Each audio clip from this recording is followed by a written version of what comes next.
আসসালামু আলাইকুম, আমি সাবিনা ইয়াসমিন। আশা করি সবাই ভালো আছেন। আমি ব্রিডিং গ্রাউন্ডের একজন স্টুডেন্ট। রিসেন্টলি আমি আমার আইএলটিএস এক্সাম দিয়েছিলাম এবং আলহামদুলিল্লাহ আমি 6.5 ব্যান্ড পেয়েছি, যার মধ্যে রাইটিং 6, রিডিং 7 এবং স্পিকিং ও লিসেনিংয়ে 6.5। আমি যখন আমার আইএলটিএস প্রিপারেশন শুরু করেছিলাম তখন আমি অনেক বেশি ভয় ও দ্বিধা বোধ করছিলাম, কারণ আমার গ্রামার ভালো ছিল না। আমি গ্রামারের রুলসগুলো মনে রাখতে পারতাম না।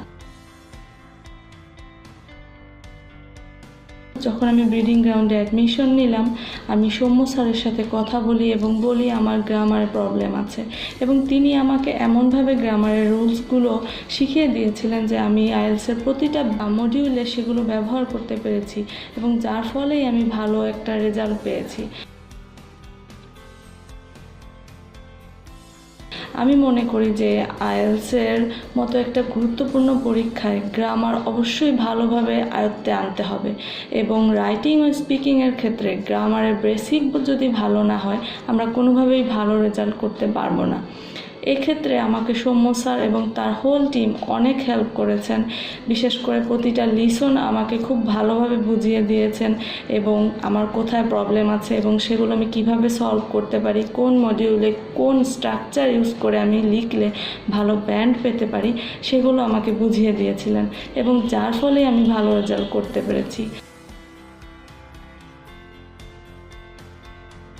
আমি মনে করি যে যাদের আমার মতো গ্রামারের প্রবলেম আছে এবং যারা চিন্তা করছেন যে আইএলটিএসের মতো একটা পরীক্ষায় কিভাবে সঠিক দিক নির্দেশনা পাওয়া যায়, সেক্ষেত্রে আপনারা একজন ভালো শিক্ষকের শরণাপন্ন হতে পারেন। এবং সৌম্য স্যার এমন একজন শিক্ষক যিনি আমাকে এই সব ক্ষেত্রে সাহায্য করেছেন এবং সঠিক দিক নির্দেশনা দিয়েছেন। তাই আমার মতো আপনারাও ব্রিডিং গ্রাউন্ডে অ্যাডমিশন নিতে পারেন এবং আপনাদের সঠিক দিক নির্দেশনা পেতে পারেন এবং ভালো রেজাল্ট করতে পারেন।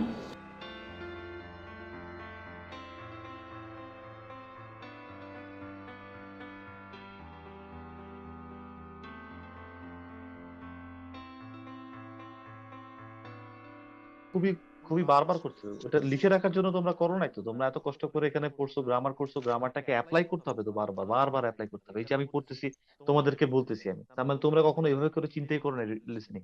এই জন্যই আমি ধরা দিচ্ছি, তো you can remember well. Okay, so এখানে ইউ এর পরে কোন একটা নাউন ফর্ম আসবে। তারপরে দেখি 6 নম্বরে free dash every Thursday. Free কিছু একটা প্রতি থার্সডে হবে। 8 নাম্বার কি মেইনলি ড্যাশ ফুড। এই যে 4 নাম্বারে কি ছিল? Food that is dash. এরকম যদি ঘুরায় থাকে, food that is spicy, for example আমরা স্পাইসি ধরলাম, তাহলে ও বলবে যে কথা বলার সময় বলবে যে I like spicy food. Spicy food পরপর দুইটা।